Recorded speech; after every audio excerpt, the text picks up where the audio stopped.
ছোট থেকে 8 থেকে আছি সমস্ত মেয়েদেরকে এইভাবে চুষে খাচ্ছে এদের মতোই জানোয়ারগুলো। রিপোর্ট করতে গেলে গায়ে বিভিন্ন ভাবে হাত দেয় এবং এবং এবং ভাসানো হচ্ছে এবং জোরাত করে বলছি দিনের পর দিন যে মেয়েদের সাথে অসভ্যতামি করে যাচ্ছে, গায়ে হাত দিচ্ছে, পেছন থেকে জড়িয়ে ধরছে।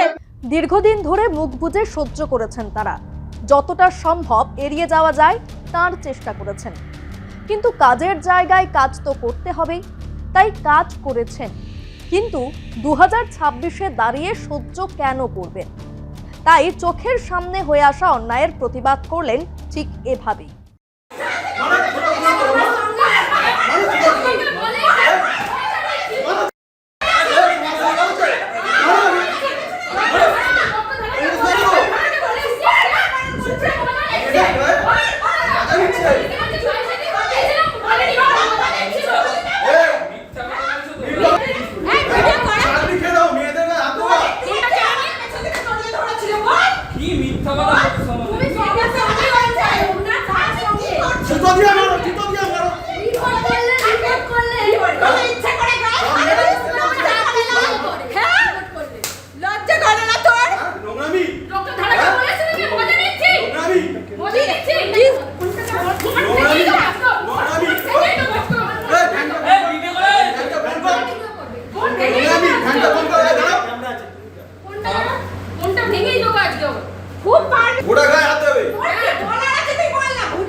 হাওড়া পুর নিগমের হাওড়া থানার অন্তর্গত জাতীয় সেবা দল আইআর বেলিলিয়াস লেনের একটি প্রাথমিক স্বাস্থ্য কেন্দ্রের ছবি এটি। এবার আসা যাক আসল কারণে, ঠিক কি কারণে এই ঘটনা সামনে এলো। এমনি তো আর কেউ কারোর গায়ে হাত তুলতে যাবে না, তাহলে কর্মসংস্থানে কেন এমন পরিস্থিতি তৈরি হলো?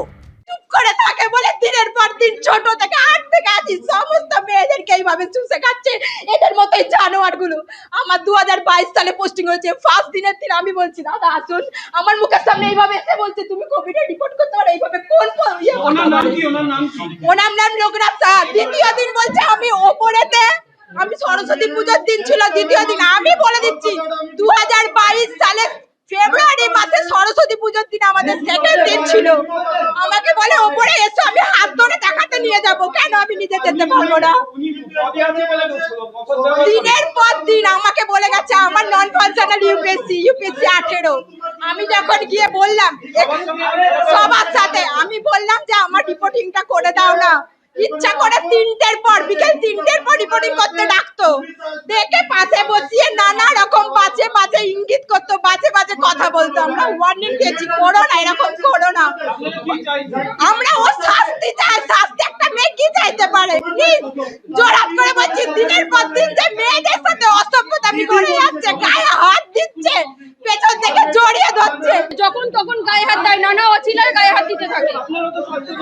আমরাও স্বাস্থ্যকর্মী, আমরা এখানে এনএমসটা কি করে রিপোর্ট করতে গেলে গায়ে বিভিন্ন ভাবে হাত দেয়, যেগুলো ব্যাকটাচ হিসাবেই আমরা ধরি। কি পোস্টে আছেন উনি?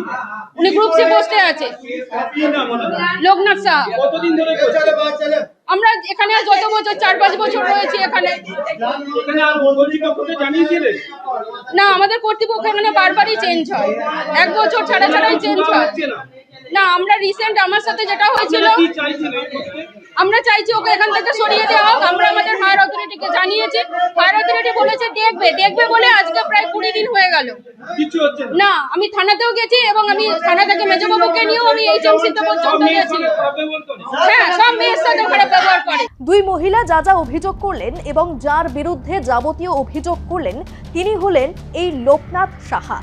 তিনি হাওড়ার বাসিন্দা। এই লোকনাথ প্রাথমিক স্বাস্থ্য কেন্দ্রের গ্রুপ সি বা ক্লারিক্যাল অ্যাসিস্ট্যান্ট কর্মী। তার বিরুদ্ধে উঠছে নানান বিস্ফোরক অভিযোগ। দীর্ঘদিন ধরেই এই ব্যক্তি মহিলা স্বাস্থ্যকর্মীদের সঙ্গে কুরুচিকর আচরণ করে আসছিলেন, এমনটাই অভিযোগ উঠে আসছে। নানা রকম অশ্লীল অঙ্গভঙ্গি করেছিলেন বলেও অভিযোগ। আর এই অভিযোগের পর ঠিক কি মন্তব্য অভিযুক্ত লোকনাথ সাহার, শুনুন।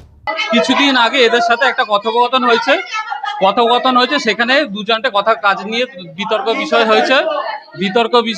আপনি জড়িয়ে ধরেছিলেন। না, এসব সম্পূর্ণ মিথ্যা এলিগেশন। এগুলো আমাকে ফাঁসানোর জন্য আগের থেকে চক্রান্ত। এইটা সম্পূর্ণ মিথ্যা এলিগেশন। এটা সম্পূর্ণভাবে আমাকে ফাঁসানোর জন্য চক্রান্ত করা হয়েছে। এর আগে এদের সাথে কাজ নিয়ে বিভিন্ন রকম কথা কাটাকাটি হয়েছে।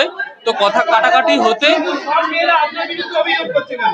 এইটা শুধু সিএচআরআই করছে, কারণ সিএচএতে আপনার বিরুদ্ধে অভিযোগ এটা সিএচআরআই করছে, অন্য কেউ করছে না। এবং এইটা ইচ্ছাকৃতভাবে আমাকে ফাঁসানো হচ্ছে এবং এবং এবং এবং ফাঁসানো হচ্ছে এবং এবং এবং এবং মিথ্যাভাবে আমাকে ফাঁসানো হয়েছে এবং ইচ্ছা। আমার নাম লোকনাথ সাহা। আগে তো আমার কাছে কমপ্লেন আসবে, আমার কাছে তো কমপ্লেন আসবে। কমপ্লেন এলে তো আমি বুঝতে পারবো জিনিসটা কি হচ্ছে। এই মেয়েদের সঙ্গে দিনের প্রতি উনি যে এইভাবে খারাপ ব্যবহার করছেন, আপনি কি প্রতিবাদ করেন? দিদি তো আগে আমাকে কোনো কমপ্লেন করেননি, দিদি এখন আমাকে কমপ্লেন করছেন। যদি ওকে আনবে তাহলে তুমি বুঝতে পারবে। যখন বলুন। আমার নাম ডক্টর বিভাস মুদি, ঠিক আছে? দিদি তো আমাকে এখন কমপ্লেন করলেন, দিদি নিজের প্রবলেমটা এখন জানালেন, ঠিক আছে? আমি তো এখন জায়গাটা হেলথ সেন্টার, হ্যাঁ, প্রাইমারি হেলথ সেন্টার। কি রে, তোর বেশ র্যাশ হয়েছে দেখছি। হ্যাঁ রে, কি করবো বলতো, র্যাশগুলো কিছুতেই কমছে না। অনেক কিছু ইউজ করলাম, তবুও কমছে না। আমার মনে হয় তোকে কোনো একজন ভালো ডার্মাটোলজিস্টের কাছে দেখানো উচিত। তুই ঠিক বলেছিস, কিন্তু কোনো ভালো ডার্মাটোলজিস্ট থাকলে একটু সাজেস্ট কর না প্লিজ। এই তোর তো একবার র্যাশ হয়েছিল না? তুই কোথায় দেখিয়েছিলিস? তুই একবার গৌরীদেবী হসপিটালসে দেখাতে পারিস, ওখানে ভালো এক্সপিরিয়েন্স ডার্মাটোলজিস্ট আছে। আমারও সেম প্রবলেম হয়েছিল, এখন ওখানে ট্রিটমেন্ট নিয়ে আমি এখন ঠিক আছি।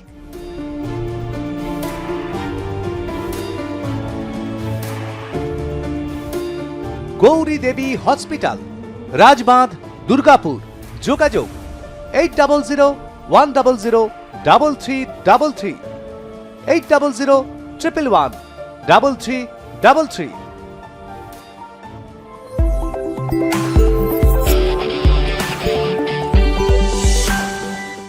অভিযুক্তের বিরুদ্ধে ভারতীয় ন্যায় সংহিতার প্রাসঙ্গিক ধারায় মামলা রুজু। এই ঘটনার পর স্বাস্থ্যকেন্দ্রের মহিলা কর্মী থেকে রোগী সকলের মধ্যেই আতঙ্কের ছায়া।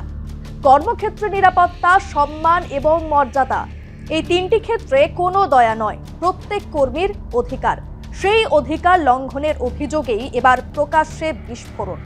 আইন নিজের পথে চলবে, আদালতই শেষ কথা বলবে। তাই এই ঘটনার পর একটাই প্রশ্ন আরো জোরালো হচ্ছে, কর্মক্ষেত্রে নারী সুরক্ষা নিশ্চিত করতে প্রশাসন এবং কর্তৃপক্ষ আদৌ কতটা প্রস্তুত? সেই প্রশ্নের উত্তরই এখন খুঁজছেন স্বাস্থ্যকর্মী থেকে সাধারণ মানুষ।